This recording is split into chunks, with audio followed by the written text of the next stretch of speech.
In the heart of Amuzi village, Okeke was a man whose name was synonymous with success. His sprawling farmlands, livestock, and a thriving palm oil business made him one of the wealthiest men in the region. But despite his wealth, Okeke felt incomplete. He often stared at his reflection in the river and lamented to himself, "What will all this wealth mean if I have no son to inherit it?" His first wife, Adeabi, was his childhood sweetheart. She bore him 3 daughters, Ezen, Nkem, and Ifeoma, all of whom were as intelligent as they were graceful. Despite their brilliance, Okeke couldn't bring himself to celebrate their achievements fully. His desire for a son overshadowed everything else. Determined to have a male heir, Okeke married a second wife, Chinelo. Chinelo gave him 2 more daughters, Kayamaka and Adaku.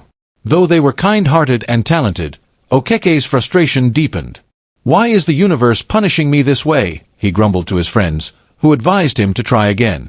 He went on to marry Neka and Ifeananya, who added 4 more girls to his household. Yet, despite being surrounded by 10 beautiful daughters, Okeke felt cursed. When his friends and fellow villagers began whispering about his failure to produce a son, Okeke could no longer bear the shame. He sought out Dibia Madu, the most powerful native doctor in the region. The Dibia listened patiently to Okeke's plight before handing him a small bundle of charms wrapped in red cloth. "Marry 1 more wife," he instructed. "Use these charms exactly as I tell you, and she will bear you sons." Okeke clutched the charms like a lifeline. He sought out Amara, a young maiden known for her beauty and quiet demeanor, and made her his 5th wife. Amara, though reluctant to marry him, had little choice due to family pressure. True to the Dibia's words, Amara gave birth to triplets, 3 boys. But her joy was fleeting. The long and difficult labor took her life. The cries of the newborns echoed in the room as the women around her mourned her passing. Okeke named his sons Chike, Ebuka, and Somto. Despite Amara's death, he felt triumphant. At last, he had his heirs. The triplets were the pride of Okeke's household. From the moment they could walk, Okeke lavished them with the best of everything: clothes, toys, and education. Meanwhile, his daughters were relegated to supporting roles, expected to care for their brothers and handle the household chores. As the boys grew older, their personalities began to take shape. Chike, the eldest, was bold but reckless. He spent his days in palm wine bars and his nights causing trouble in the village.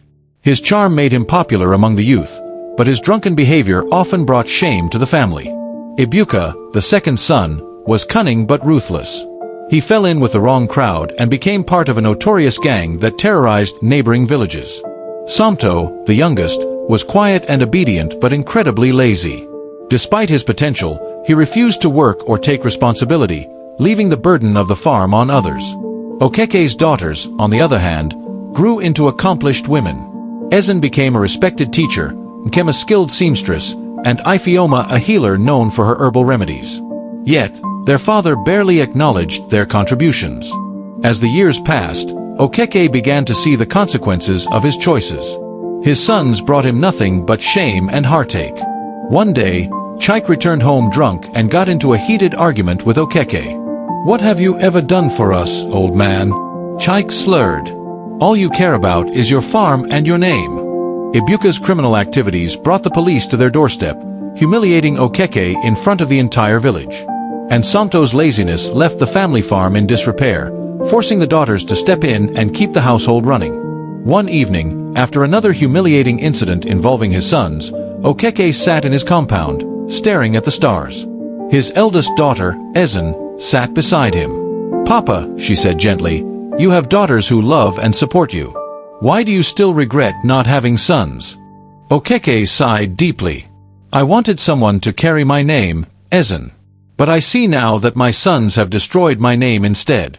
Determined to teach his sons a lesson, Okeke sought the advice of Elder Aneo, a wise and respected figure in the village. Elder Aneo suggested stripping the boys of their privileges to force them to take responsibility for their lives. Okeke gathered his sons in the family compound. "From today," he announced, "you will no longer receive money or support from me. If you wish to eat, you must work. If you want to drink, earn it yourself. The farm is there. Use it."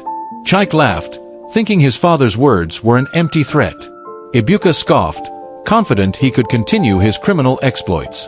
But Somto, though reluctant, began to realize the gravity of the situation. Some months later, the boys were struggling.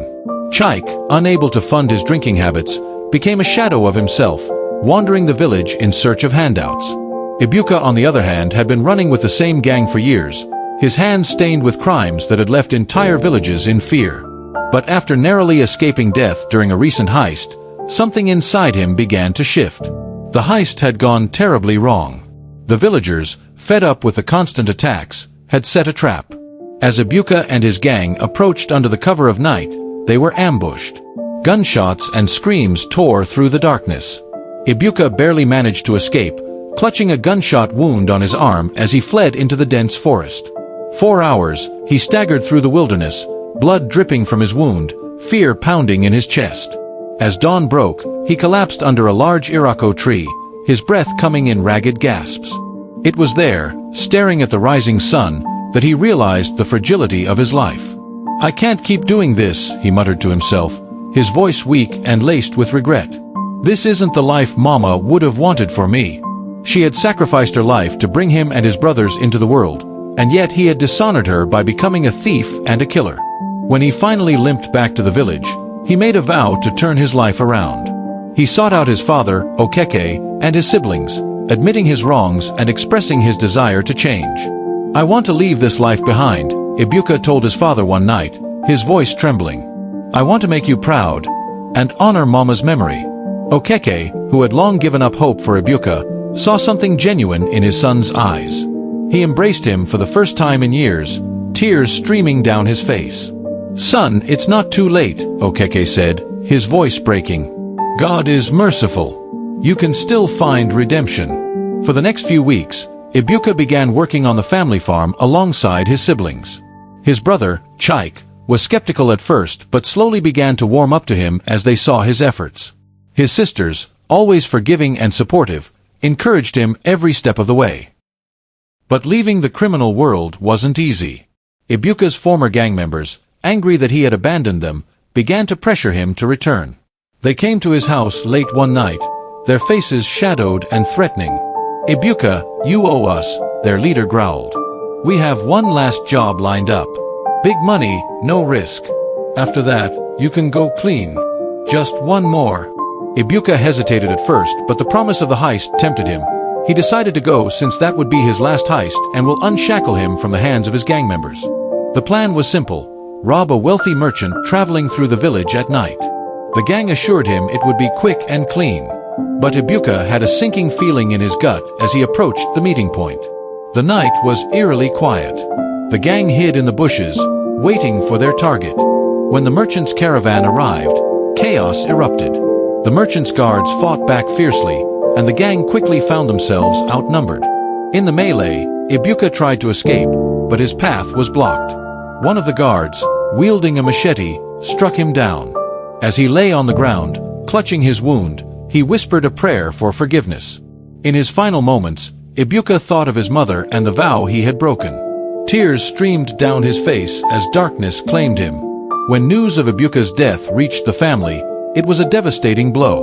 Okeke fell to his knees, wailing uncontrollably.